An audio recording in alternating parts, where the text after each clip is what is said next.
One thing we do here on the channel is report on corruption in the board game industry. No other channel does this to my knowledge, and we stay on top of the latest news involving all of the garbage that's going on within this very insular and very just corrupt system.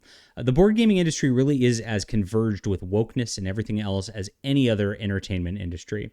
We've seen just terrible stuff going on from Eric Lang, from the creator of Wingspan, from Tom Vassell at the Dice Tower to Rodney Smith. They actually gang up and just try to destroy people who don't agree with their politics very regularly.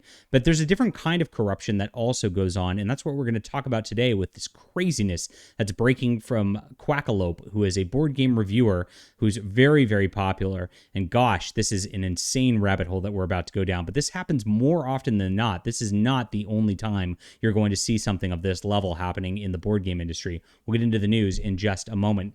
My name is John Delarose, and while I don't have a board game for sale yet, eventually I will, I have my comic Flying Sparks on BackerKit. So if you guys want to check out something that's a love letter to Marvel and DC in the 80s and 90s when things were still good, before the woke took over our culture, before this absolutely crazy internet culture just kind of destroyed everything, this is what we're doing. We are the counterculture here. We're building beautiful stories of heroism, of real morals, of real values, and it's a lot of fun too. So if you enjoy action adventure, if you enjoy superheroes fighting interdimensional lizard creatures, you'll absolutely love my Flying Sparks. Check it out in the link in the description below on BackerKit. We're nearing our $25,000 mark overall, so I appreciate you guys for all the support you've given us. That and my other links are in the description below. You can support the channel and support our books.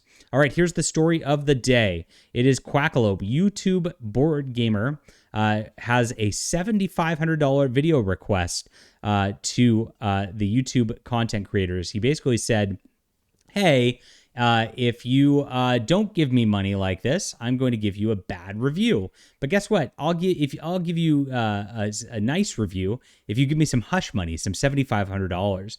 He tried to blackmail this group into saying he liked the game. Now, this is really interesting. And by the way, the board game industry is really bad on this level, probably one of the worst out there. We know that video gaming has its problems too. I mean, that's why Gamergate existed. Zoe Quinn made her trash video game, and she actually slept with board game or video game reviewers on different video game websites in order to get good reviews of that video game. That kind of opened that can of worms back there. But board gaming is even smaller and more insular. And while I am not aware of any sleeping with any board game reviewers going on for this at this point, I know that people are treated differently. They get copies of games. They get a little bribery money.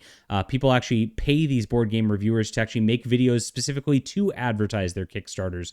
This happens a lot. The board game sort of reviewer and commentary community actually has so much power in this space, too much power, if you ask me, to make or break different games. And that's exactly what's going on here. Quackalope knows exactly what he was able to do with this, and this is why he was able to do this. So he was asking $7,500 to make his review of the game. And of course, he's been a shady character over the entire course of this YouTube channel existing. There's other instances that have been buried. People have not talked about it because he's part of the In Club.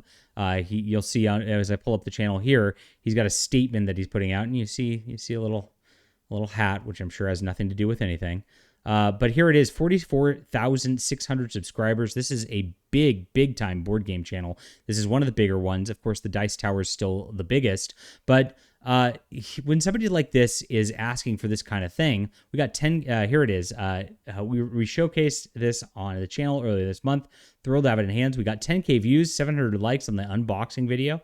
Let's see if we can work together on coverage. And here it is. We have a growing team of 4, etc., etc. I want to propose a similar agreement with your team. I am requesting that you sponsor the initial coverage of ATO so we can get into the game and give our community some highly produced gameplays. And here it is. We normally charge $2,500 for video.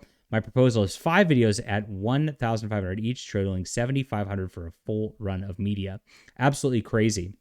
Now, usually in like with comics and things like that, if there's a sponsorship going on, I've put my comics and had some YouTubers sponsor it and all that. They'll actually say it's a sponsorship. They will be honest about it, and I like that kind of arrangement. That was me reaching out, asking for the sponsorship. That's not them going, hey, we're going to pan your book.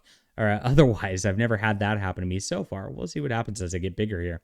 But he keeps going with this email chain, and eventually it's very clear that he did not like the game. He thought the game was not very good, and he's going to give it a bad review unless this is happening. This is what's called blackmail, and this is where it gets dicey as it goes on. I mean, it's a very long email chain right here.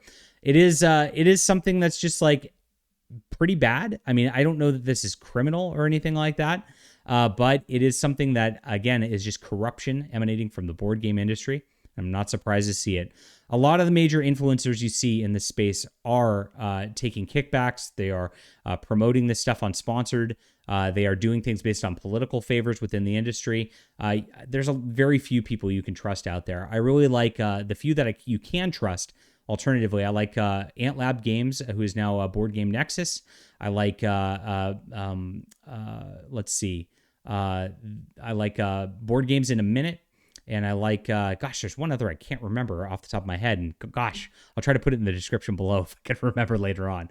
But there's a few out there who are pretty good. Board Game Bullocks is very good too. He doesn't take any BS from anybody. That's the one I was thinking of. All right. There's a few others also. But at the top of the pyramid, Rodney Smith and these other people, I wouldn't trust much of what they have to say about these board games. There's too much at stake. There's too much on the line. And we're seeing what's happening here with Quackalope. I think this is just the tip of the iceberg of what's going on. All right, leave a comment down below with what you think about this. Hit that like and subscribe button. We'll be back soon.